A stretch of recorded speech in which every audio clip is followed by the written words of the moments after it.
Narukami, please. Why, hello. If it isn't the triumphant traveler. And why might you be visiting the shrine? A sign of piety, perhaps? You literally told us to come meet you here! I was just joking. I've been waiting for you. Seems like someone's in a pretty good mood. Mm-hmm. Catching up with an old friend I hadn't seen in years was truly delightful. By the way, I heard that you had a duel before the throne, with a Fatui Harbinger no less. Courageous and astute. I must say, I am most impressed. Defeating Signora head-on in a duel means that your strength exceeds my expectations. Still, you did end up victorious. I gather congratulations are in order. Sure feels good to finally thwart the Fatui plan for once. They caused plenty of trouble along the way, but at the very least, they didn't get their hands on another Gnosis. Wait a second. Did you say Gnosis? As in, the little thing that looks something like a chess piece? Yep, that's the one. You've seen one too? Gnosis belong to the Seven. They're what keep them connected to Celestia. Oh.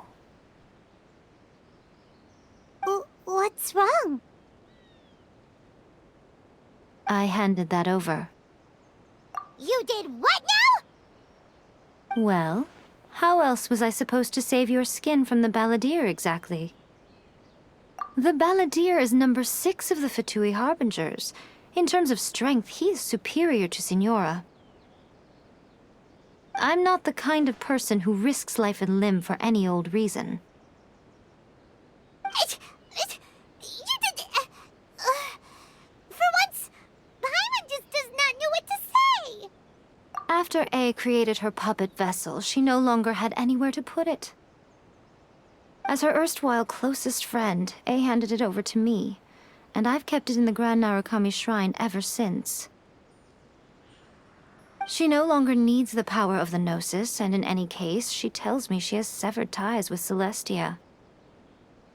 Thus the Gnosis became not only useless, but also a potential source of conflict. Is that not a good bargain, exchanging it for the one at the core of the plan? Judging by the results, at least, I dare say I struck a good deal.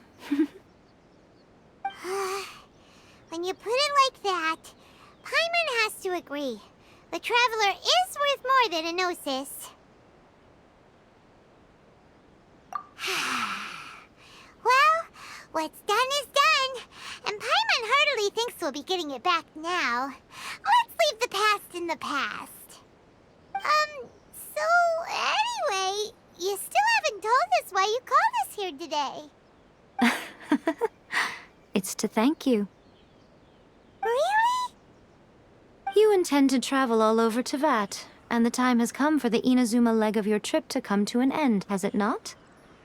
As a mark of my gratitude, I will answer any questions you may have about the road ahead or the events of the past.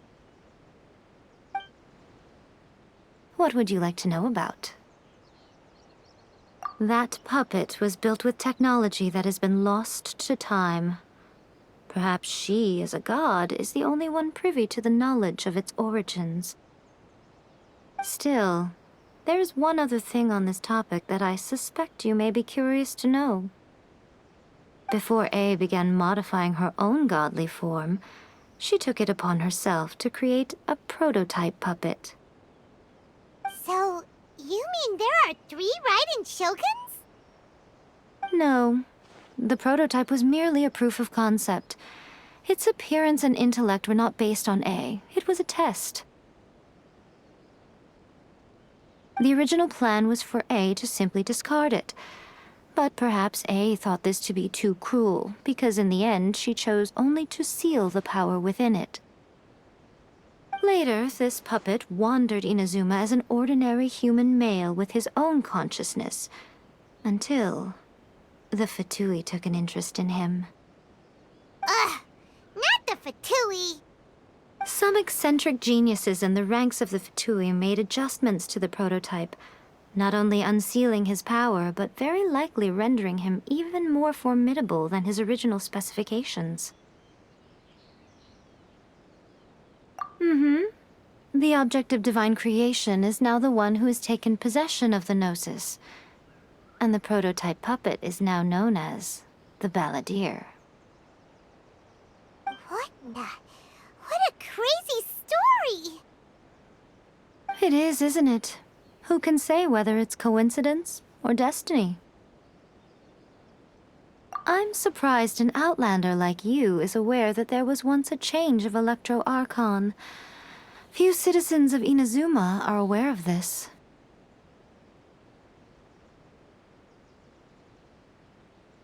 Morat's told us.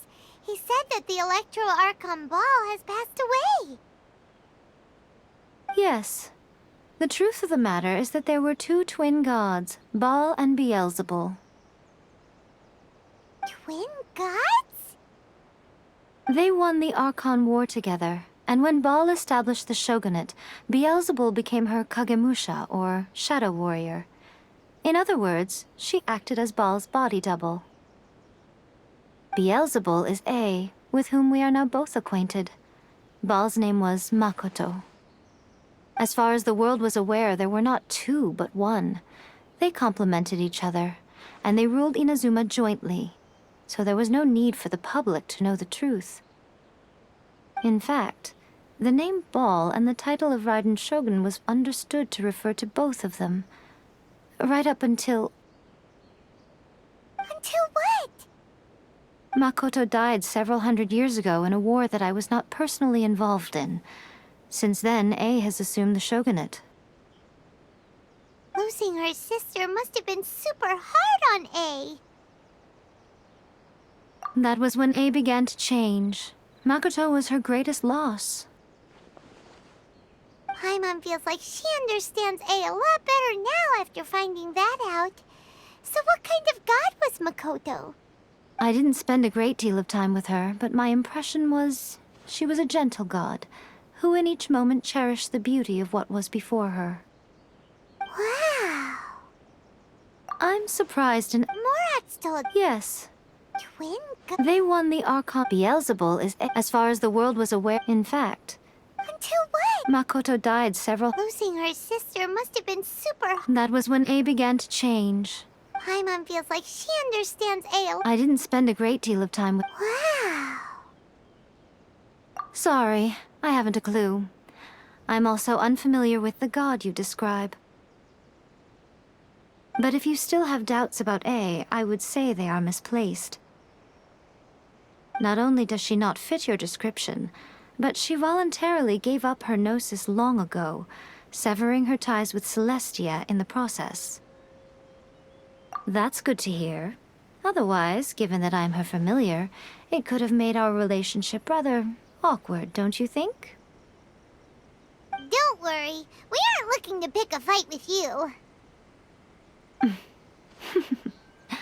I wish you the best of luck. May you soon discover the truth behind it all. As for your brother's whereabouts, I will use all the resources at my disposal to investigate it, and I will also borrow some of Ayato's people from the Shiumatsuban. I'll let you know if I find out anything. Consider it part of my means of thanking you. After leaving Inazuma, I think it would be easiest for you to go to Sumeru.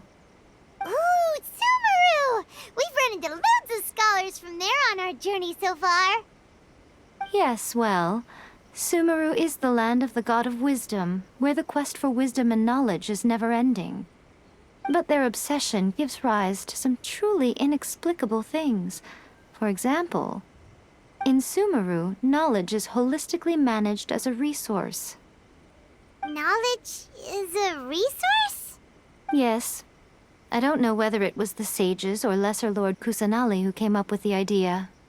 Lesser Lord Kusanali? That's a cute name. Oh, you haven't heard. Lesser Lord Kusanali is the deity in whom the people of Sumeru place their faith. It's their chosen term of endearment for her. I'm sure you must have some things to discuss with her too. I wish you all the best. Are you sure? Okay then. Oh, Traveler, do you still have the omamori I gave you? Keep it safe. Is that all? There was me thinking that you might hang it around your neck to show off to the world, telling everyone who inquired that it was given to you by none other than Yaé Miko, the wise and beautiful. Who in their right mind would do that? Okay, I'll stop. Now, a question for you. Traveler, what is your ambition? I see. But that is merely a small goal, based on what preoccupies you here and now. Your ambition should be something that transcends the world below and the starry sky above. Something that shines in unison with fate itself. Perhaps the reason you do not possess a vision is that such an ambition has yet to be engendered within you. It's a possibility. Continue on your journey, and maybe that moment will come to pass.